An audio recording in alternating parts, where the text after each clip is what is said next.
इल्तिजा करने के लिए आए हैं मेरे भाइयों।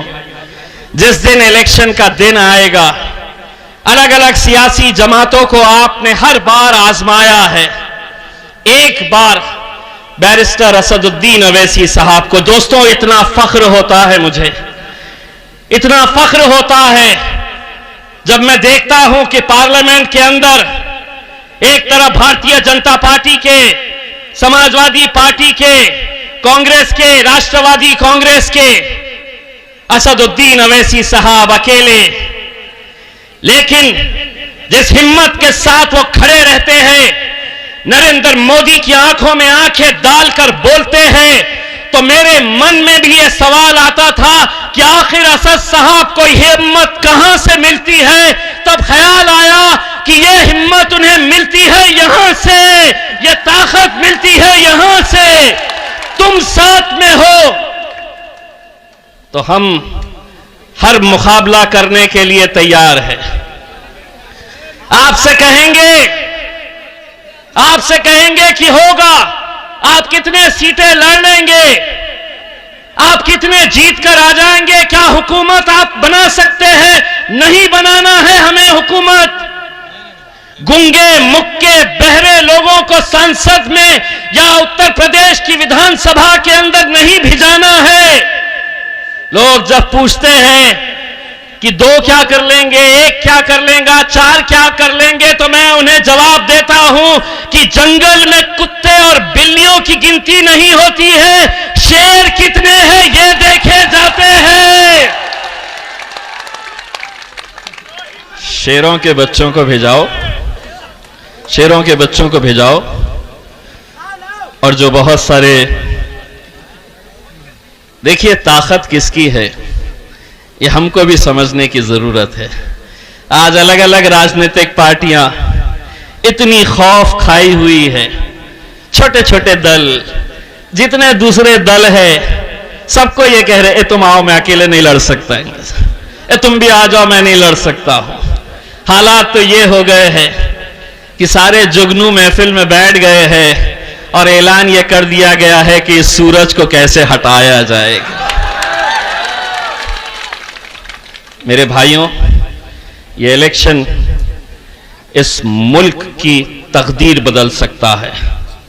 ये इलेक्शन मुसलमानों की तस्वीर बदल सकता है, हमारा मुस्तकबिल बदल सकता है। सिर्फ एक चुनावी क्षेत्र की हम बात नहीं कर रहे हैं। जितनी सीटें उत्तर प्रदेश से मजलिस को मिलेगी, आप ये समझ लीजिएगा कि पूरे हिंदुस्तान के अंदर हमारी सियासत, हमारी क़यादत जिंदा होगी, और उसे जिंदा करने का अगर किसी के सर पे सहरा जाएगा तो मेरे कायद के ऊपर जाएगा, जिन्होंने इस मुल्क के मुसलमानों को सिखाया है कि इस मुल्क के अंदर रहना है, जीना है, तो सर ऊंचा करके, सर अपना सीना चौड़ा करके चलो। ये सीख हमें मिली है। मेरे भाइयों, नतीजे आने के बाद हम भी फख्र से ये कहना चाहिए, हमने भी ये कहना चाहिएगा कि उतरौला में डॉक्टर मन्नान साहब के लिए इत्तेहाद की भीख मांगने के लिए हम भी आपके दरबार में आए थे, और आपने हमारी झोली अपने वोटों से भर दिए हैं। हम उम्मीद करेंगे कि इंशाअल्लाह आने वाले वक्त के अंदर मजलिस के जहां जहां उम्मीदवार है, वहां से आप हमारे मजलिस के उम्मीदवारों को ताकत दीजिए। दोस्तों, मुझे मालूम है कि मेरा आपका रिश्ता क्या है। मैं जब इलेक्शन में खड़ा हुआ था, आपने मुझे वोट नहीं डाला, आप डाल नहीं सकते, लेकिन मेरी जीत में, हमारी जीत में आप लोगों का बहुत बड़ा हाथ है।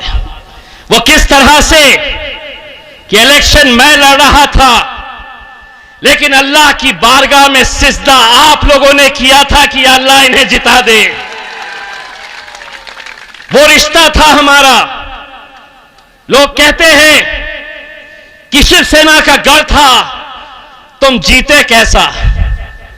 तुम कैसा जीत सकते हैं जहां पर पूरे मुल्क के अंदर मोदी की लहर चल रही थी, और वहां औरंगाबाद जैसे शहर से मजलिस अपना झंडा लिए आगे चल रही थी। मैं लोगों को कहता हूं कि वोट तो मिले ही थे, लेकिन हमारी जीत दुआओं से भी हुई है। अल्हम्दुलिल्लाह, दुआओं से हुई है। सिर्फ वोट ही नहीं करना, आप लोग मजलिस की कामयाबी के लिए दुआ भी करिएगा, क्योंकि एक तड़प जो हम बैरिस्टर असदुद्दीन अवैसी साहब के अंदर देखते हैं दोस्तों, शायद ही हिंदुस्तान में ऐसा कोई नेता होगा जो दिन देखता है ना रात देखता है। सिर्फ यही तड़प है कि आपके अंदर एक एक असदुद्दीन अवैसी को तैयार करे। और इंशाअल्लाह हम यहाँ उम्मीद करते हैं कि आप लोग यहाँ पर डॉक्टर मन्नान साहब के अंदर भी आप बैरिस्टर असदुद्दीन अवैसी साहब को देखेंगे। बहुत बहुत शुक्रिया। वाखिर दावाना अल्हम्दुलिल्लाह।